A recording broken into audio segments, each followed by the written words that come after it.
गया है। जैसे वेद जो है, वेद में इंद्र सबसे प्रमुख देवता है। वेद में इंद्र सबसे प्रमुख देवता है। ऋग्वेद के 33% जो मंत्र हैं वो इंद्र की स्तुति करते हैं, मतलब इंद्र के बारे में डील कर रहे हैं। तो सबसे जो स्ट्रॉन्ग वेद का जो वो है देवता है वो इंद्र है। लेकिन ये इंद्र जो है, आप देखेंगे कि आज कोई भी हिंदू इंद्र की पूजा नहीं करता है। ये सबसे बड़ा एक पॉइंट आप समझिएगा। ये कहते हैं ना कि वेद हमारा सबसे प्रमुख और सबसे पुराना ग्रंथ है, लेकिन आप पूरे भारत में आप सर्वे करा लीजिए, कोई भी बंदा जो है, जो सबसे ऋग्वेद का प्रमुख देवता है इंद्र, उसकी कोई पूजा नहीं करता है, कोई उसकी स्तुति गान नहीं करता है। ये करते किसकी हैं? तो ये रामकृष्ण जो बाद के आए हुए हैं, जो बुद्धिज्म के जो जातक कथाएं हैं, जो जैनिज्म की जैन मार्ग की जो जैन रामायण है, उनके जो किरदार है जो कॉमन है, उसकी पूजा पाठ करते हैं। तो वेदों की नहीं करते हैं। अब ये वेद का जो इंद्र है ये करता है। रामायण में जो राम है वो एक पत्थर पे पैर रखता है, उसका नाम अहिल्या है।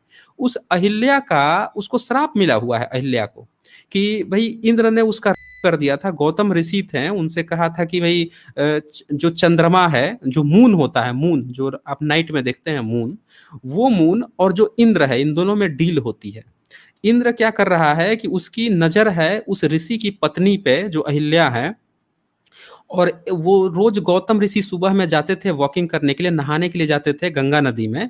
तो एक दिन क्या करता है कि वो पहले ही निकल आता है मून, तो वो निकल के चले जाते हैं। गौतम ऋषि समझते हैं कि अच्छा तो थोड़ा जल्दी ही सुबह हो गई, वो चले जाते हैं।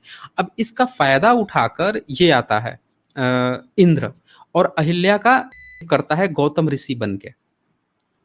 ये सारी बातें पुराणों में लिखी हुई हैं, कई सारे ऐसे पुराण हैं जिसमें दिखा रहा है। तो वेद का जो देवता है वो इष्ट है। आप इंद्र और अहल्या टाइप करके उनकी कहानी पढ़ सकते हैं, इंद्र, अहिल्या और गौतम ऋषि की स्टोरी। ये आप गूगल पे टाइप करेंगे तो वहां पे आपको मिल सकता है।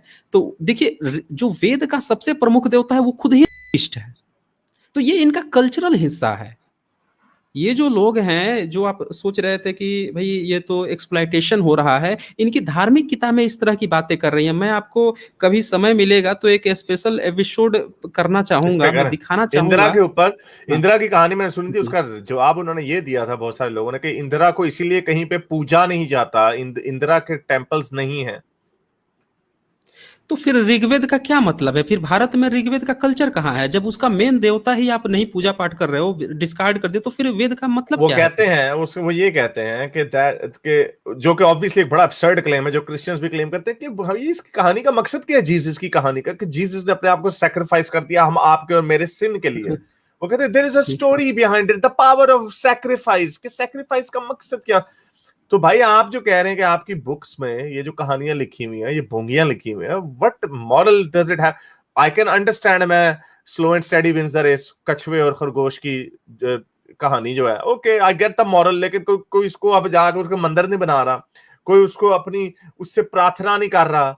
ये जो सुपरस्टिशन का जहां पे एलिमेंट आता है, या तो उसको कहना लॉर्ड ऑफ द रिंग्स की स्टोरी है, we learn something from it, amusement, moral lessons वगैरह वगैरह, वी गेट दैट।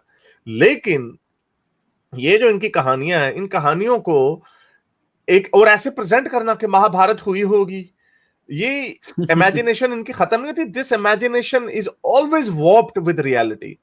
ये रियलिटी ये समझते हैं बहुत सारे लोग कि ये कहानियां हुई हैं। कई लोग जो बड़े इनमें से स्मार्ट शनपति दिखाने की कोशिश करते हैं, वो कहते हैं ये कहानियां हैं, we only take it for the value. लेकिन इससे अच्छी कहानियां आपको आजकल के मॉडर्न लिखारी लिख के दे देंगे। बॉलीवुड में से अच्छी कहानियां बिल्कुल लिखी जाती हैं। बिल्कुल, बहुत बहुत अच्छी कहानियां लिखी जाती है बॉलीवुड में। इनका एक मैं और आपको पॉइंट समझा देता हूँ, ये करते क्या हैं।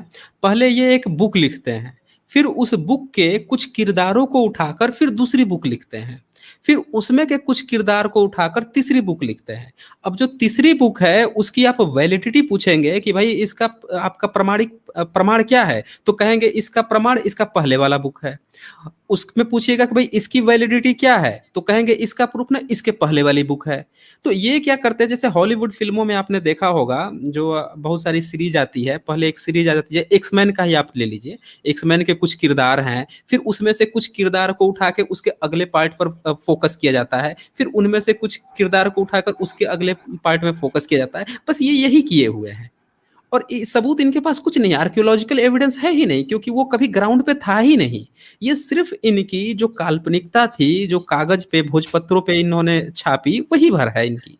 अब देखें, ये देखें, जोश 99 कह रहा है, you have taken his word on face value, the guy is hater and has no idea about नियोग। अगर नियोग गलत चीज है तो मॉडर्न स्पर्म डोनेशन भी बड़ी गलत चीज है। ओ यानी ये वही वाली बात होगी जो कल कालिदासी ने भूंगी मारी थी कि ये लोग तो गोल्डन शावर लेते हैं, तो हम अगर पेशाब को गड़ागड़ करके पी जाते हैं तो इसमें क्या बुरी बात है। ओ किसे सेंस जान दे बच्चे, स्पर्म डोनेशन में कोई सेक्सुअल एक्सप्लॉयटेशन नहीं है।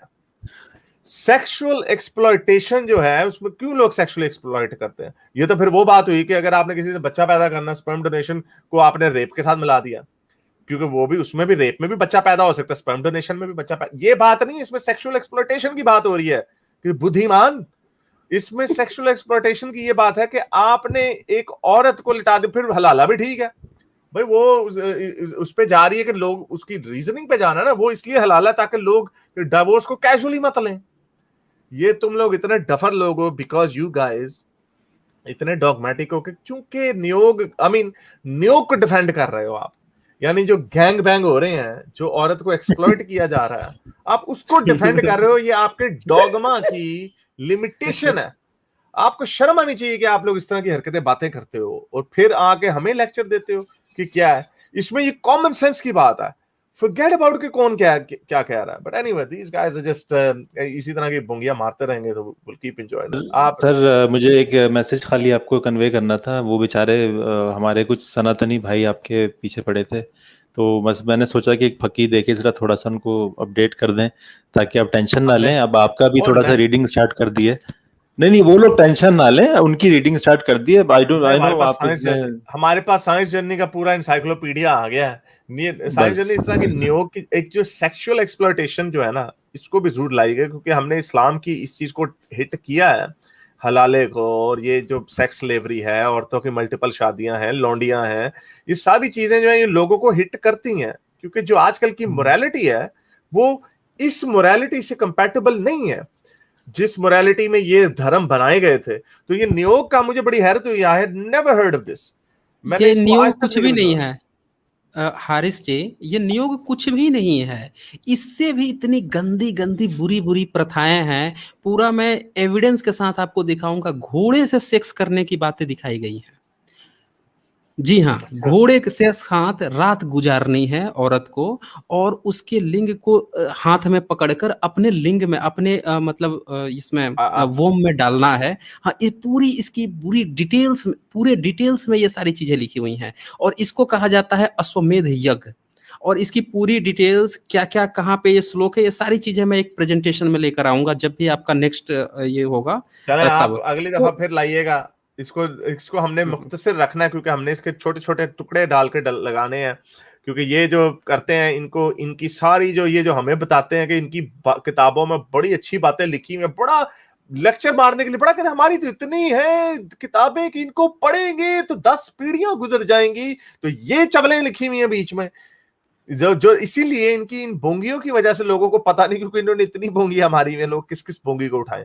सो चले, बहुत शुक्रिया आपका आने का, थैंक यू वेरी मच। आपने इनको किया, और ये आते रहिएगा, हम आपसे लेते रहेंगे, I will stay in touch with you. Science journey का क्विकली अगर आप जवाब दे दें कि मेरी मम्मी कहती हैं कि हम सब ऋषि के बच्चे हैं, तो क्या ये तारीफ है या इंसल्ट है? क्योंकि नाजायज औलाद तो नहीं, इसका मतलब साइंस जर्नी क्या मतलब है इसका? म्यूट पे आप। तो देखिए, ये जो कहा जाता है ना कि हम भगवान के बच्चे हैं, ऋषियों के बच्चे हैं, और इसके बच्चे हैं, उसके बच्चे हैं, ये इन लोगों ने एक डोगमा, जो नियोग की प्रथा जो शुरू की है ना, तो इन्होंने अपनी इज्जत छुपाने के लिए दूसरों पर थोप दिया कि हम तो भगवान के बच्चे हैं, हम तो ऋषियों के बच्चे हैं, हमारे गोत्र हैं, हम इस ऋषि के संतानें हैं, हम उस ऋषि की संतानें हैं।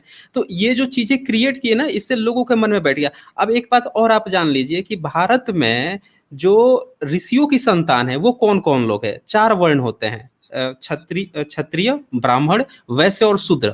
इसमें से जो शूद्र वर्ण है, जो सबसे ज्यादा भारत का पॉपुलेशन है, 85% पॉपुलेशन शूद्र वर्ण में आता है, उसका अपना गोत्र नहीं होता। ठीक है, वो ऋषियों की संतान नहीं है। ये जो 15% लोग हैं, इन लोगों ने अपना एक गोत्र बना लिया है कि हम इन ऋषियों की संतान हैं। तो ये 7 से 8 गोत्र होते हैं, किसी भी वर्ण के 7 से 8 गोत्र होते हैं। तो ये जो गोत्र होते हैं वो ऋषि होते हैं, और ये कंसेप्ट भी जब आप जाएंगे, तो मैं जब इनका एग्जाम्पल देता हूं कि ये कहाँ से चोरी किए गए हैं, तो ये कहते हैं कि फिर आप बुद्धिज्म इसमें ला रहे हो। भारत में सप्त बुद्धा का कंसेप्ट था, 7 बुद्ध पाए गए हैं भारत में। आर्कियोलॉजिकल एविडेंस मिला है भरहूत स्तूप पे, आप अभी गूगल कर लीजिए, भरहूत स्तूपा पे सप्त बुद्धा, SAPT, सप्त BUDDHA, तो आर्कियोलॉजिकल एविडेंस आपको मिल जाएगा सप्त बुद्धा का। 7 बुद्धा पाए गए हैं।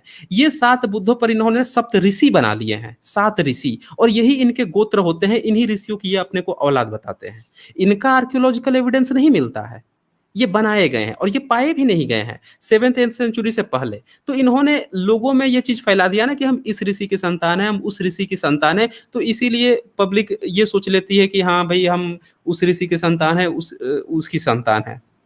ये चीज होती है। तो इनका कहना जायज है कि शैलेंद्रा कह रहा है, ये कह रही है यार इसने बोर कर दिया, बाय बाय। हाँ, आप तो आए थे मजे लेने हजरत मोहम्मद के, आज तो हमने आपके श्री इंदिरा के, आपकी नियोग के, आपकी जो औरजियां, जो पता नहीं क्या क्या वो का घोड़े और पता नहीं क्या क्या, आज तो हजरत मोहम्मद भी कह रहे होंगे यार मैं तो इससे भी आगे जा सकता था।